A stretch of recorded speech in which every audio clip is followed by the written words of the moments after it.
Resonating alliances. Marx and Freud.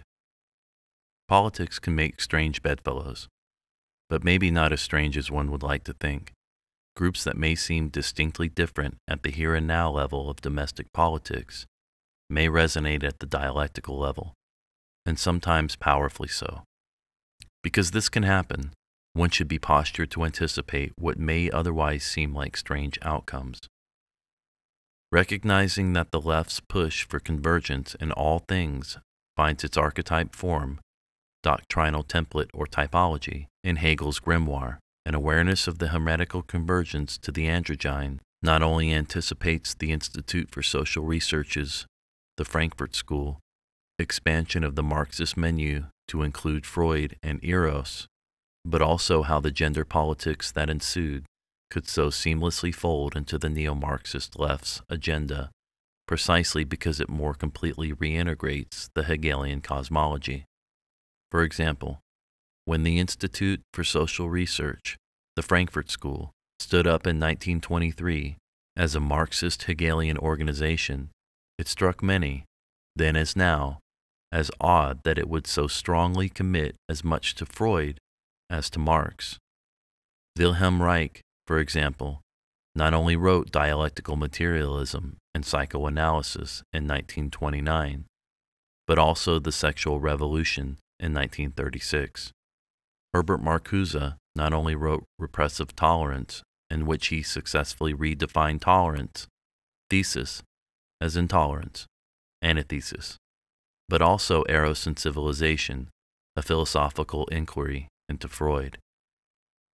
Even today, many are surprised by the pairing of Marx with Freud, thinking the association contrived, if not forced. It turns out that much of early psychoanalysis drew heavily from the same Hermetic currents that inspired Hegel, which drove Marx, which continues to drive the left to this day. From Carl Jung. Quote, grounded in the natural philosophy of the Middle Ages, alchemy formed a bridge, on the one hand into the past, to Gnosticism, and on the other into the future, to the modern psychology of the unconscious. Unquote.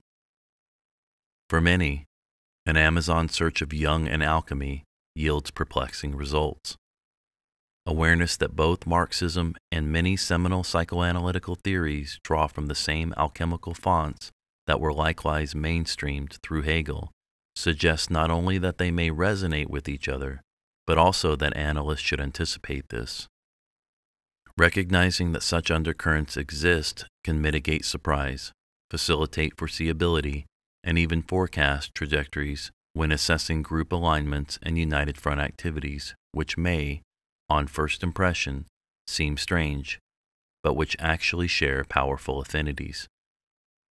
As an assessment of the left, these observations qualify as undercurrents, analyzed from the perspective of the Hermetic Hegel. They are hardly undercurrents at all.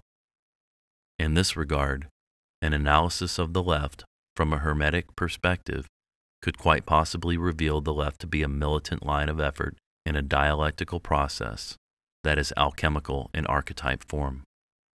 Transitioning from Hegel to Marx, it is important to recognize that almost everything the left does can be explained almost exclusively in terms of the Hegelian dialectic because, from the beginning, it has been the exclusive engine driving it.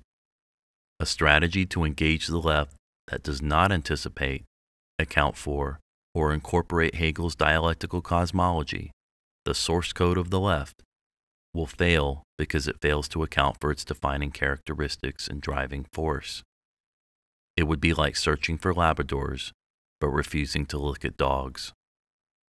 Yet, this discernment-deprived form of analysis defines the state of national security analysis today that is, for that reason, only structured to satisfy expectations of Pieper's pseudo-reality, or Vogelin's second reality, or Neo's blue pill matrix.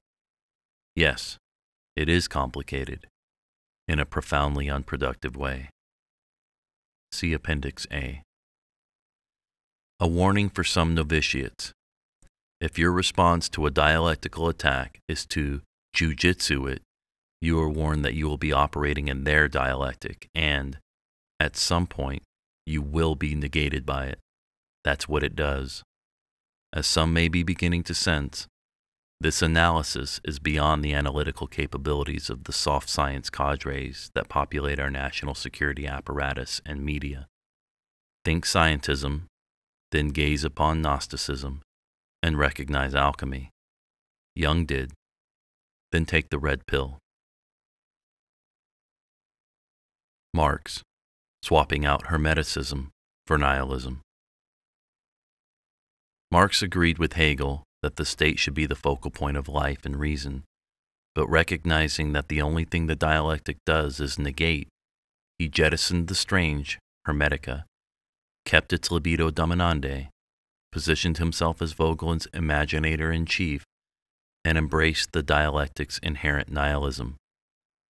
Just a few short years after his declaration of enmity to God, calling for the destruction of Western civilization, in his 1843 critique of Hegel's philosophy of right, Marx made it clear that his attack on the civil and political establishment begins with the destruction of religion, leading to attacks on civil society and politics.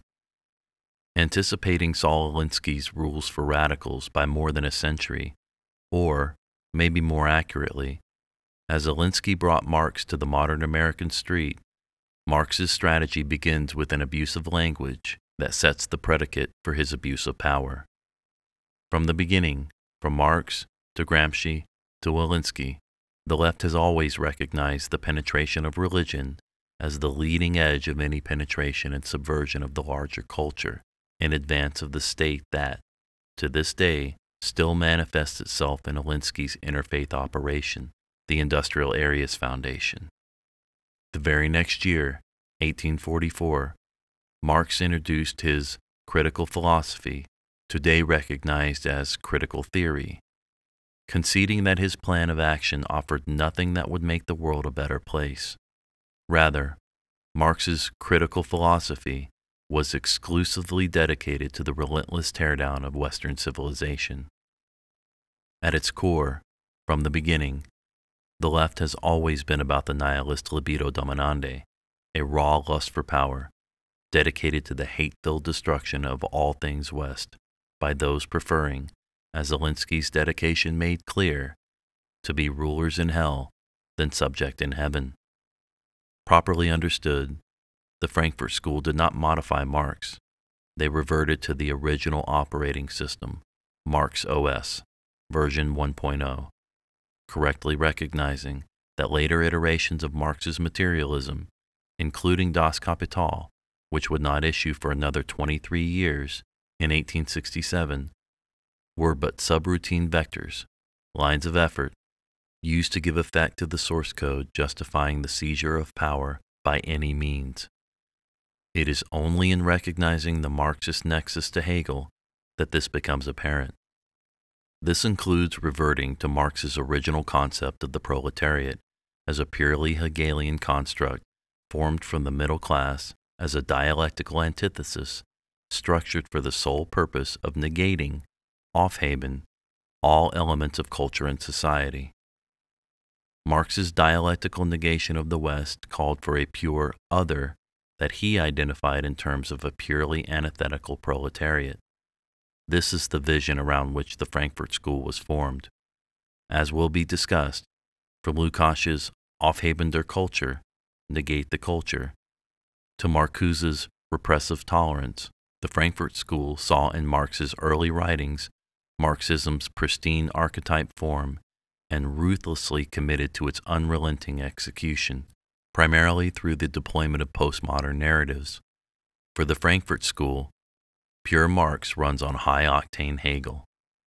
Because the proletariat was formed from Marx's reflections on Hegel in his 1844, a contribution to the critique of Hegel's philosophy of right, the Frankfurt position can be well justified. It comes down to this: because Hegel cannot be severed from Marx, analysis of the left cannot be severed from Hegel. Analysis of the left that fails to account for its defining characteristics are ruinously under-inclusive and, hence, existentially flawed. For analysis of the left to be relevant, it must assess whether America has reached the point where abusive language has transitioned to the violent abuse of power, constituting an existential threat that has become a clear and present danger. The current language of political discourse in America, which is characterized as variations on liberal, is not even structured to recognize, let alone address, the scope and magnitude of the menace that this current archaic rhetoric masks. As it stands, by masking the true language of the left, the current political rhetoric sustains a dangerous pseudo-reality to our great detriment. The very way we talk about the left guarantees that we cannot get to it. Somewhere along the line, the dogmatic nihilism of the left was severed from our analysis of it, and, consequently, we have little to no comprehension of it, thus rendering America situationally unaware of a strategic-level political warfare effort that has long since secured the upper hand. While Marx was among the earliest to incorporate nihilism into his strategic design, he was by no means alone. At about the time Marx was writing Das Kapital, 1869, Dostoevsky was already chronicling the sanctioned criminality underlying Hegel's Napoleonic man of action's drive to transcend societal norms and laws. As Raskolnikov explained in Crime and Punishment, quote, I simply hinted that an extraordinary man has the right, that is not an official right, but an inner right to decide in his own conscience to overstep certain obstacles, and only in case it is essential for the practical fulfillment of his idea, sometimes, perhaps, of benefit to the whole of humanity. I maintain that if the discoveries of Kepler and Newton could not have been made known, except by sacrificing the lives of 1, a dozen, 100, or more men, Newton would have had the right, would indeed have been duty-bound, to eliminate the dozen or the 100 men for the sake of making his discoveries known to the whole of humanity. I maintain in my article that all legislators and leaders of men, such as Lycurgus, Solon, Mahomet, Napoleon, and so on, were all without exception criminals, from the very fact that, making a new law, they transgressed the ancient one, handed down from their ancestors and held sacred by the people. And they did not stop short at bloodshed either. If that bloodshed, often of innocent persons fighting bravely in defense of ancient law, were of use to their cause. It's remarkable, in fact, that the majority, indeed, of these benefactors and leaders of humanity were guilty of terrible carnage. In short, I maintain that all great men, or even men a little out of the common, that is to say, capable of giving some new word, must from their very nature be criminals, more or less, of course." Unquote. It was also in that period, 1869, that Sergei Nikhayev reduced the Hegelian man of action ethos to its nihilistic essence when detailing the qualifications required of those he sought to recruit into his program of anarchy in The Revolutionary Catechism. Nikhayev bottom-lined the ideal man of action, reducing him to little more than a violent, seething individual consumed with a hate-filled nihilist rage, from the Marxist Internet Archive. Quote, "The duties of the revolutionary toward himself. The revolutionary is a doomed man. The revolutionary knows that. He has broken all the bonds which tie him to the social order and the civilized world, with all its laws, moralities, and customs. He is their implacable enemy, and if he continues to live with them, it is only in order to destroy them more speedily. The revolutionary despises all doctrines and refuses to accept the mundane sciences, leaving them for future generations. He knows only one science, the science of destruction. The object is perpetually the same, the surest and quickest way of destroying the whole filthy order. The revolutionary despises public opinion. He despises and hates the existing social morality in all its manifestations. For him, morality is everything which contributes to the triumph of the revolution. Immoral and criminal is everything that stands in its way. The revolutionary is a dedicated man, merciless toward the state and toward the educated classes. tyrannical toward himself, he must be tyrannical toward others. Night and day he must have but one thought, one aim, merciless destruction. Striving cold-blooded and indefatigably toward this end, he must be prepared to destroy himself and to destroy with his own hands everything that stands in the path of the revolution. The relations of the revolutionary toward society. The revolutionary enters the world of the state, of the privileged classes, of the so-called civilization, and he lives in this world only for the purpose of bringing about its speedy and total destruction. He is not a revolutionary if he has any sympathy for this world. He should not hesitate to destroy any position, any place, or any man in this world. He must hate everyone and everything in it with an equal hatred." Unquote. How does one read Nikhaev and not see Antifa? How does one listen to the progressive mayor of Baltimore, Stephanie Rawlings Blake, when she provided sanction for rioters to destroy? Quote, "We also gave those who wished to destroy space to do that as well," unquote, and not recognize her permissive nihilism. Because revolutionary men of action tend to be ugly people suited only to the undermining of target societies, once they have achieved their mission and the target is brought under control, the left's first order of business has been their liquidation precisely because they are untrustworthy subversives. This was true with Stalin in the Great Purges and with Hitler in the Night of the Long Knives. In the 1980s, Soviet intelligence defector Yuri Bezmenov also stressed the necessity of killing even bona fide pro-Soviet agitators once the Soviets moved in to take control. The informed leadership of the left has always understood its mission in nihilist terms, which has also tended to bring with it a strong dose of license. After all, libido is the first word in Vogelin's Libido Dominante.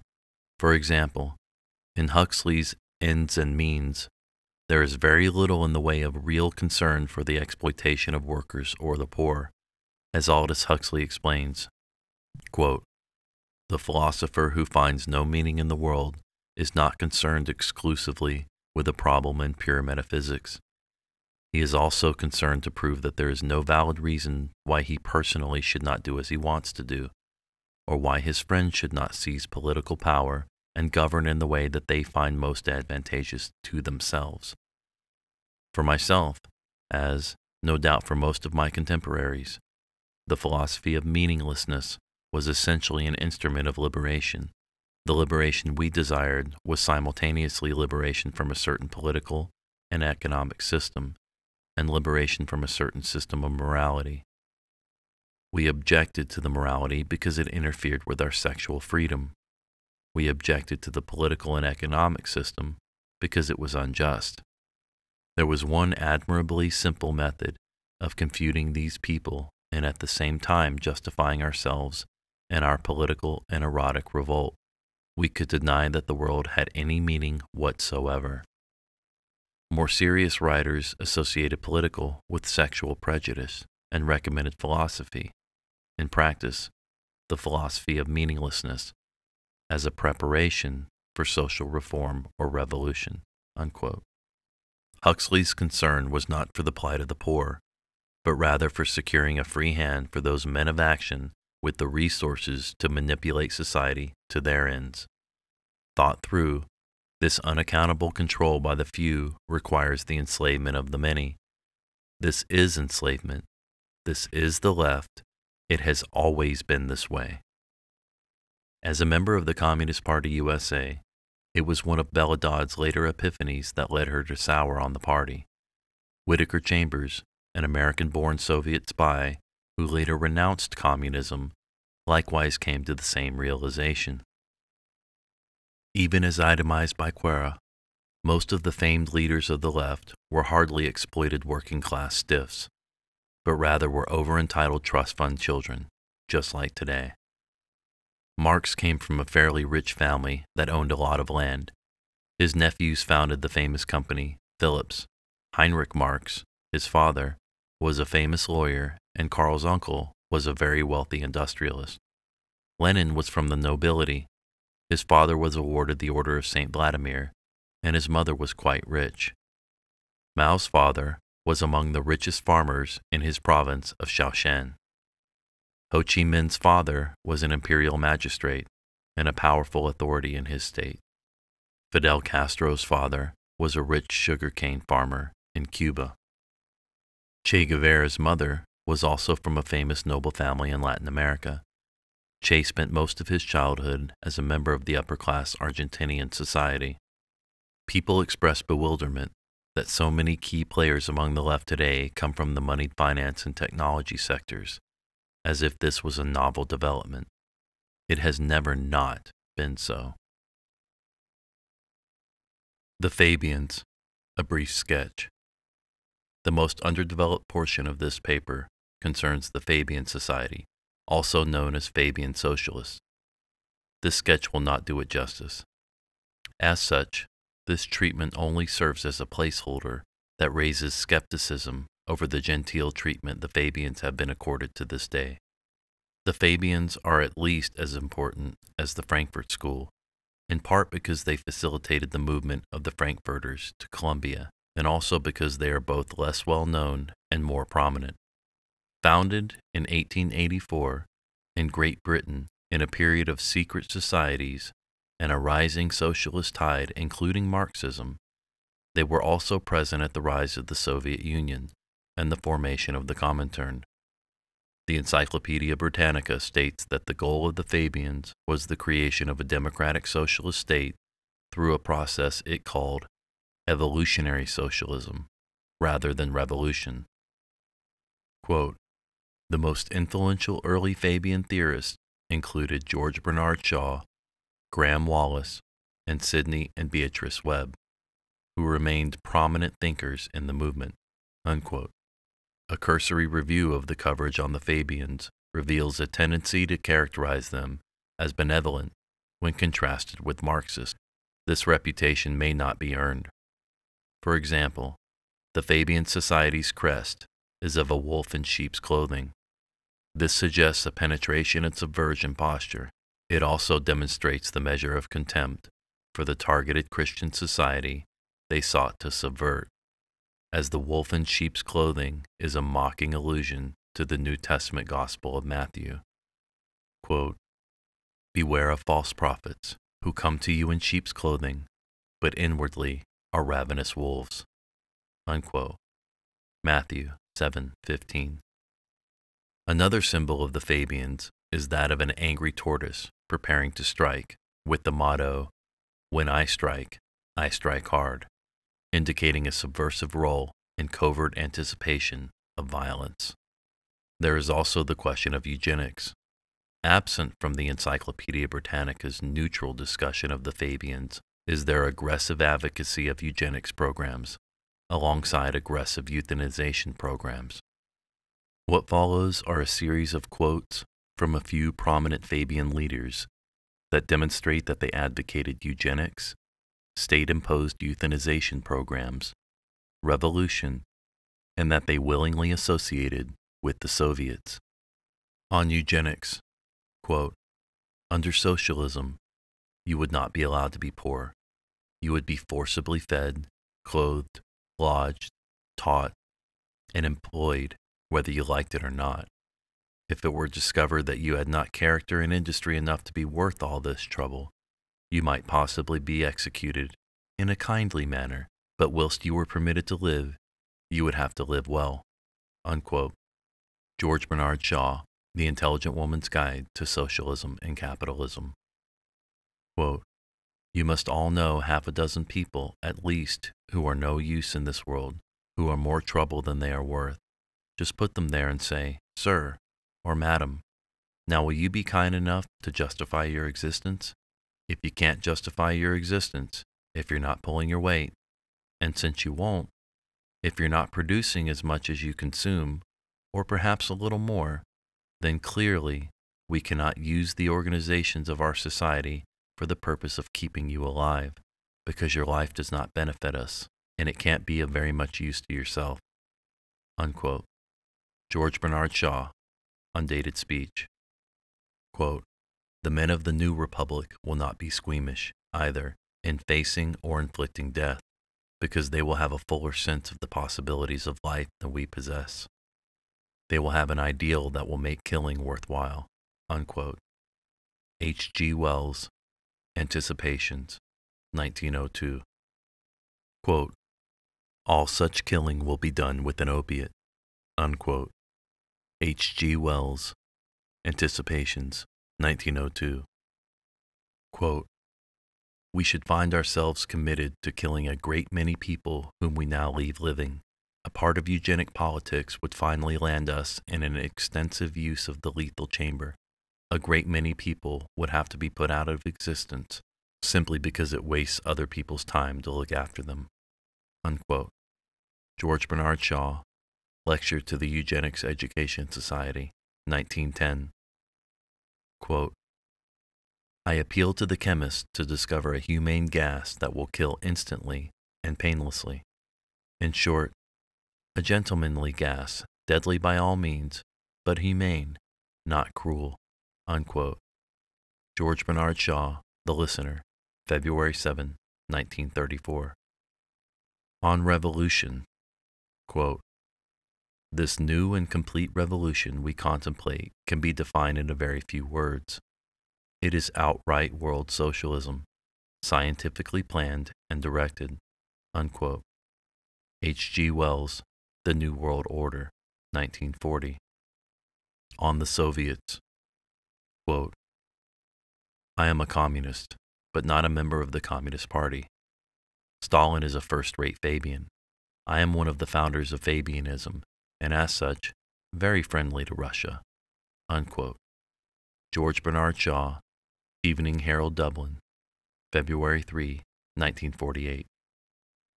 With this brief sketch, it is hoped that, leading into the discussion of the COMINTERN, enough information is provided to suggest that the Fabians were well positioned to play a transitional role and that, with the rise of the Soviets, key Fabians were very comfortable identifying with them and their tactics. Additionally, they laid the foundation for the Institute for Social Research, the Frankfurt School. America and the COMINTERN. It was in Moscow in 1933 that the Soviet-led Communist International, COMINTERN, ordered the CPUSA to form the American League Against War and Fascism, patterned after a German group formed the previous year called Antifascistische Action, or Anti-Fascist Action, Antifa. Manning Johnson, a leader of the CPUSA in the 1930s, attended the National Committee meeting that stood up in New York in 1933. As Johnson would later testify, the target of the American League Against War and Fascism was never fascism. Rather, its focus was the subversion and subsequent overthrow of the United States. Just as today, the anti-fascist strategy was narrative-driven. If you are against fascism, you will join our cause, and if you oppose us, you are siding with fascists. This is the same rhetorical schema that drives the racism, white privilege, sexism, gender narratives today, and they are oriented to the same end. Johnson's explanation of the motives of the anti-fascist movement also identified United Front activities. As Belladad affirmed, quote, "There is no doubt, at first, the Third International, the COMINTERN, which was in existence at that time, laid down the policy for all world communist parties. For instance, the Seventh World Congress of the COMINTERN laid down the policy of the United Front, laying down the anti-fascist United Front tactic of fighting the fascists." Unquote. Through the 1935 COMINTERN, Moscow directed a United Front strategy calling for the penetration and subversion of cultural, civil, and religious organizations in furtherance of seizing power. While United Fronts were tasked with penetration along a broad range of organizations, each deserving detailed analysis, the direct targeting of religious institutions and the African American community deserved special attention. In the 1930s and 1940s, The Communist Party identified organized religion as such an obstacle to its success that it warranted its own united front, which was designated outstretched hands. While not the forum to discuss the full range of outstretched hands narratives, as earlier examples suggest, the extent to which its faux Christian narratives pass today for mainstream Christian theology is alarming. Pondering the success of outstretched hands, while also recognizing the leftward tilt of mainstream religious organizations, at least at the administrative levels, one would do well to recall that the dominant American interfaith organization, the Industrial Areas Foundation, IAF, was founded by the Gramsci Marxist Saul Alinsky in 1940. In 1935, a united front effort was directed at the African American community for the purpose of inciting rebellion. CPUSA leader James Ford was charged with penetrating the African American community through its organizations in order to transform them into platforms from which to incite members to violence, pivoting off genuine injustices and co-opting that anger to leftist ends. Pondering the remarkable, arguably intentional, closeness of Black Lives Matter memes to the United Front narratives of the 1930s and 1940s, it should not be forgotten that these activities were undertaken at the direction of foreign actors. From Belladod's book, published in 1954, quote, "As long ago as the 1940s, the Communist Party was planning to cynically use Negroes as instruments in the revolution to come in the United States. The theory, contrived by Stalin and unleashed by Foster, was to encourage self-determination of the Negroes in the Black Belt and the establishment of a Negro nation with the right to secede from the United States." Unquote. The point here isn't to suggest that there may be something interesting to glean from the American League Against War and Fascism and the Black separatist movement called into being and then called to action by the Soviet-controlled COMINTERN. Rather, it is to demonstrate that everything one needs to know about Antifa and Black Lives Matter today, with some exceptions, can be substantively discerned from documents served into evidence in the 1950s, HCUA, concerning 1930s subversion campaigns that unconditionally classified them as hostile, foreign, Marxist-Leninist, Soviet penetration and subversion campaigns dedicated to the destruction of America, and not to fight fascism or solve the problems of racial injustice. Fast forward, and today, one can see the United for Intercultural Action, a European Union organization that brands itself as, quote, "the European Network Against Nationalism, Racism, Fascism, and in support of migrants, refugees, and minorities," together with over 560 supporter organizations all around Europe, unquote. The only term missing from the UIA definition is the Marxist term, United Front. Of note, even as UIA puts out the narratives that drive black-clad Antifa and Antifa-like groups to the streets of Europe and America, just like the 1930s, it too is suprastate-sponsored, with principal supporters coming from groups like the Council of Europe, the European Union, and George Soros's Open Society Foundation. The UIA logo depicts a united against racism, fascism, and nationalism image. Its flyer material and graphic arts match the style and flavor one has grown accustomed to recognizing from radical campus organizations, along with groups like Antifa. Add, quote-unquote, white to nationalism, and we see its American import. Yet, it is under the banner of the EU-sponsored, quote, United Against Racism, Fascism, and Nationalism, unquote, that peaceful European nationals, from England to Germany to Denmark, are made vulnerable to permissive street attacks. We are seeing this pattern develop in America as well.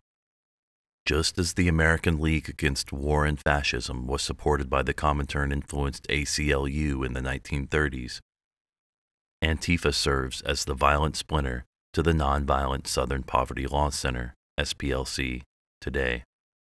Just as Dodd testified about popular fronts fighting fascism in the 1930s, who wants to be against fighting fascism Today, that same narrative has been formed around the terms racism and nationalism to the same effect, with key support coming from offshore, while local leaders in America self-identify as some form of democratic socialist. The establishment resistance to these activities is caught grazing in the minefield, immobilized by the fear of being labeled a racist, sexist, or homophobe. An opposition controlled is but one step from becoming a controlled opposition.